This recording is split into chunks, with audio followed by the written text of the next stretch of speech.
What is military sexual assault?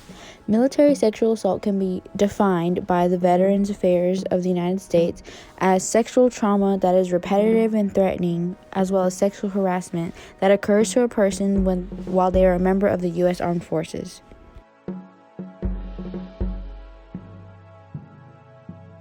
I interviewed a few of my friends and family members to ask them what they personally thought the purpose of the military was, and these were their answers.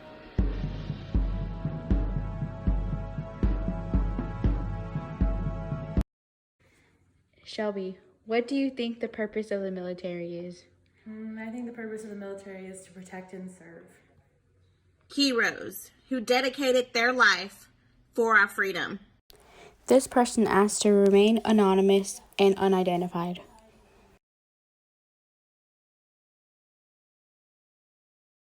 While these were good responses, I want everyone to consider a couple of things. While it is true that it is one of the military's responsibilities to protect and serve our country, who protects and serves them from things such as sexual assault?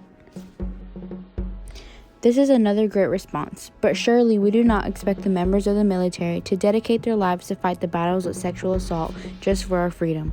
Who fights for their freedom against these violations?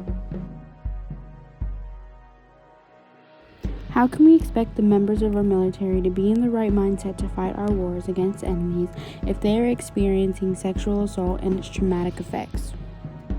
After listening to the rebuttals of these responses, you're probably wondering, why is this so important? Why do I need to consider this? The answer to this may or may not come to you as a surprise, but here is why. The system is flawed in short terms. The system is flawed because it does not allow for military members to confidently report their experiences with sexual assault and sexual harassment. The thing about the military is that they try to handle things internally, but this has not been effective when handling these cases.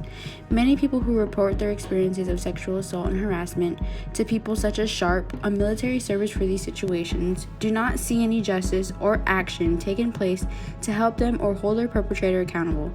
Oftentimes, people who report their experiences are victim-shamed, accused of falsifying their experiences, or punished, especially if their perpetrator is of a higher rank.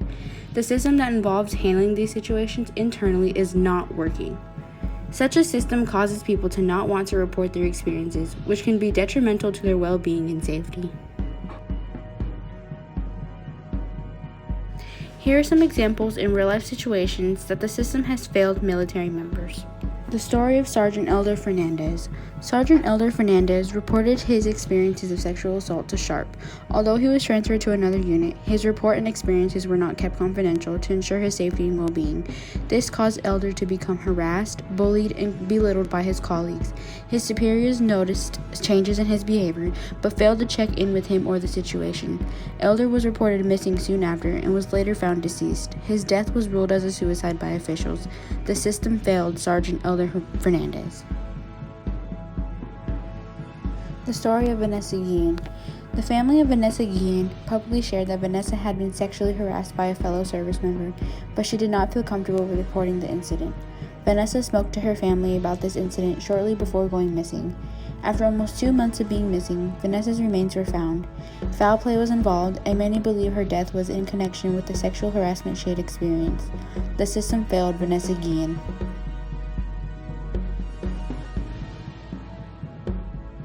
After Vanessa's story went viral, thousands of other service members began using the hashtag #IamVanessaGuillen on multiple social media platforms to share their experiences of sexual violence in the military. Many of these stories were not reported because of the lack of safety and security they felt from the system. Here's some statistics regarding military sexual violence, updated from the year 2020. Please feel free to pause this video and read carefully through all of the statistics presented on this page. Based on the real-life examples and the statistics given in this video, it is clear that a new system should be developed to help military members that experience sexual assault and sexual harassment. The system should ensure their safety, privacy, health, and well-being.